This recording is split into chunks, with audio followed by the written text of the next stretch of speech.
Rodan is set in a fictional Kyushu coal mine inspired by Mitsui Miike Mine. After the war, to help with the rebuilding of Japan, the Allies propped up the Japanese coal and steel industries.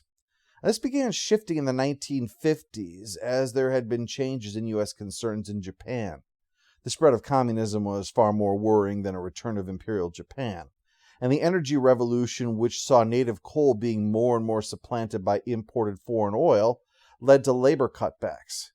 Miike became a flashpoint for the growing tension between the working class and the largely conservative government, which was working hand in hand with industry. It was a well-understood situation for the Japanese audience while Rodan was being made.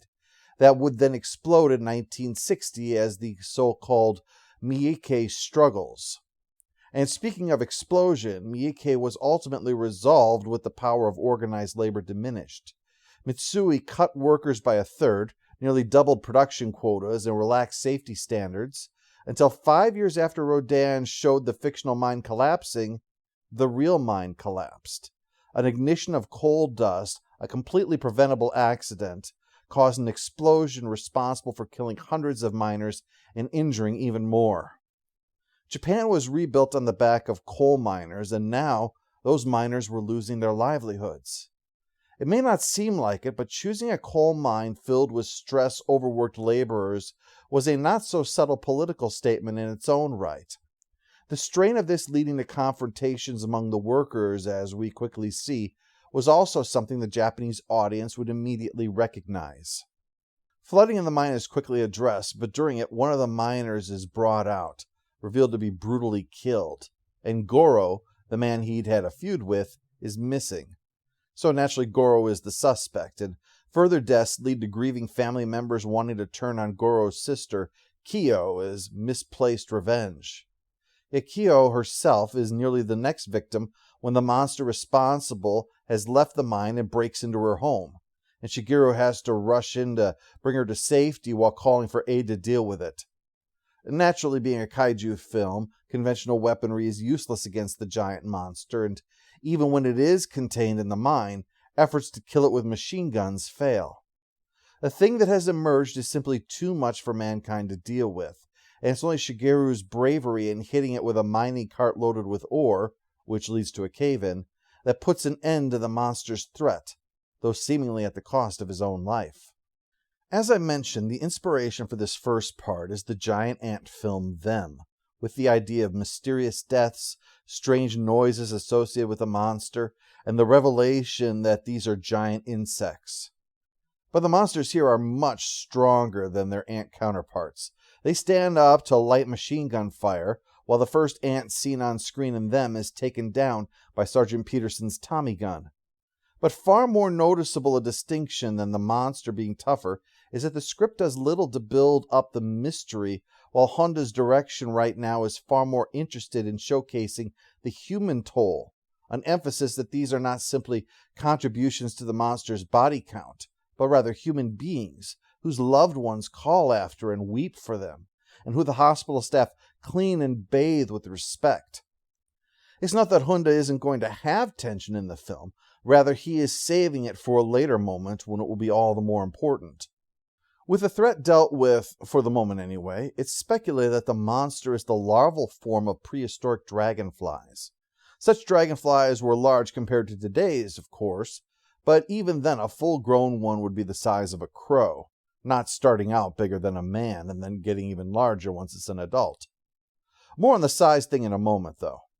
While they discuss this, there's an enormous cave-in, so huge that it actually feels like an earthquake, and inspecting the scene reveals none other than Shigeru stumbling around inside with complete amnesia.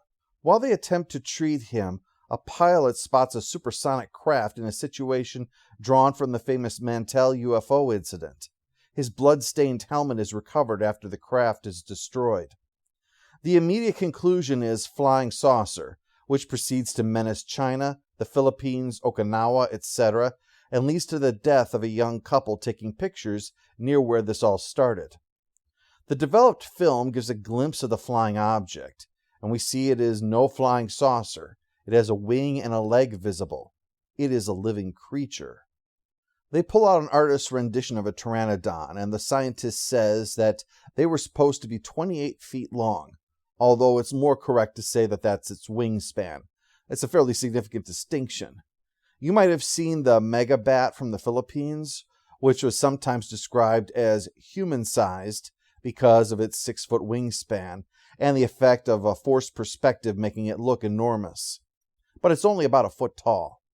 You need a lot of wing in order to be able to fly, after all.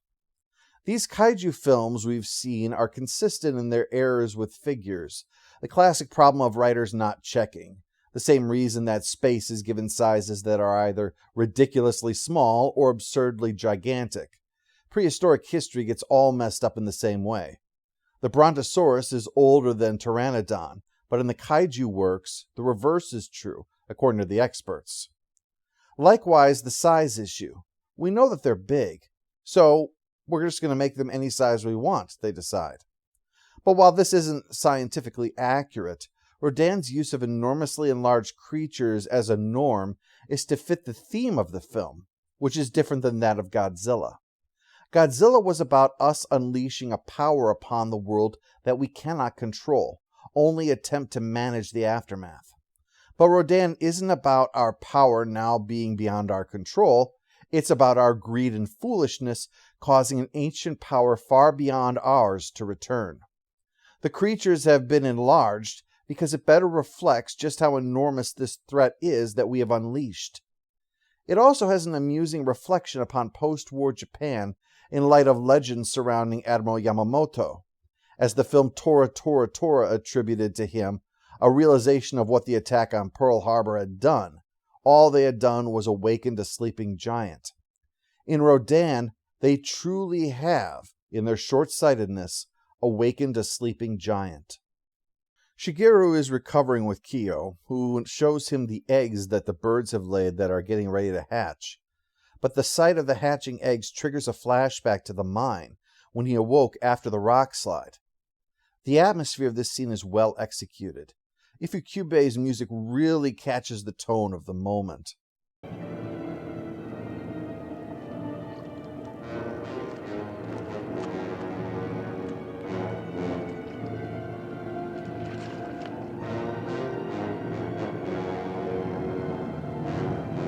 That clip is but a taste of what is, in my opinion, the film's high point. Note the harrowing performance of Sahara here. There's humanity and realism in it. There's nothing remotely camp or over-the-top or underplayed or any other failing one might associate with giant monster film acting. Sahara wordlessly conveys a man face to face with something ancient and beyond his imagination.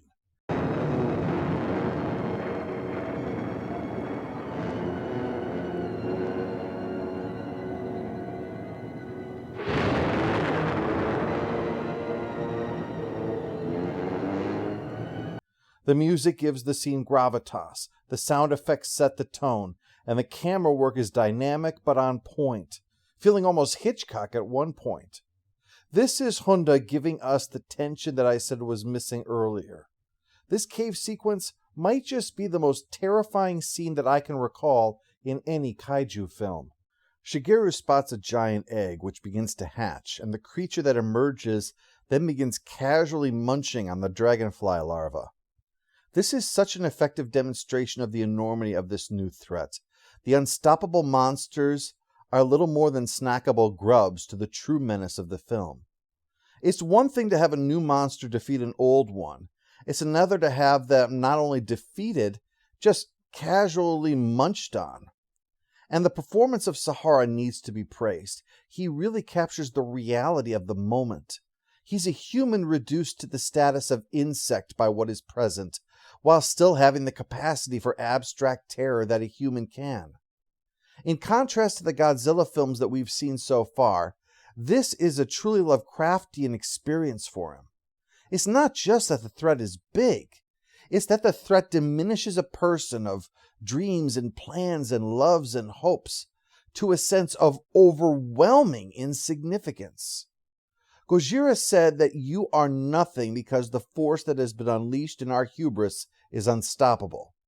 But Rodan says that you are nothing because you are, if you're lucky, so irrelevant as to be beneath its notice.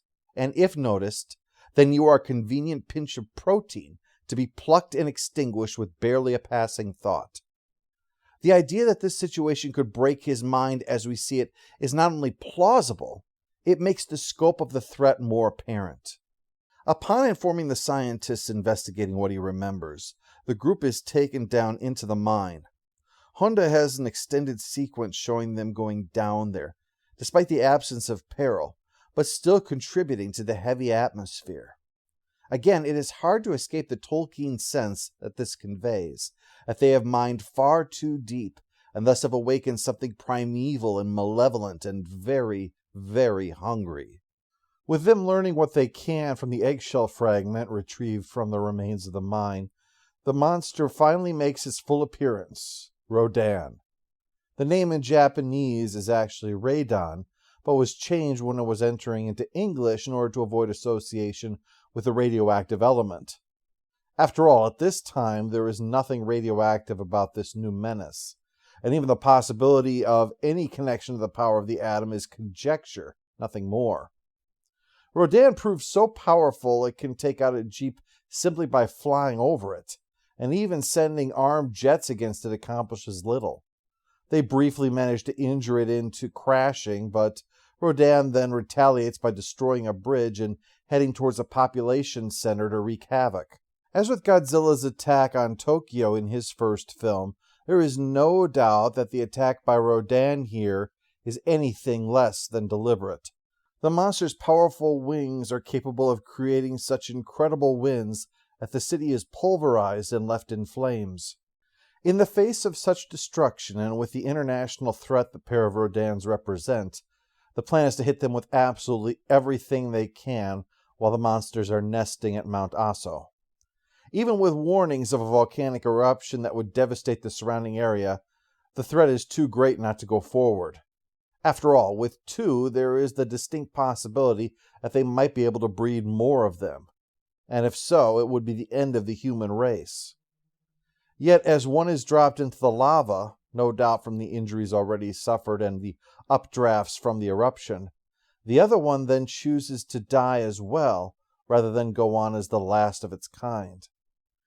This kind of thinking not only gives the film a poignant, tragic ending in a sense, but as previously mentioned, it gives the first true sense that the kaiju are capable of sophisticated emotions.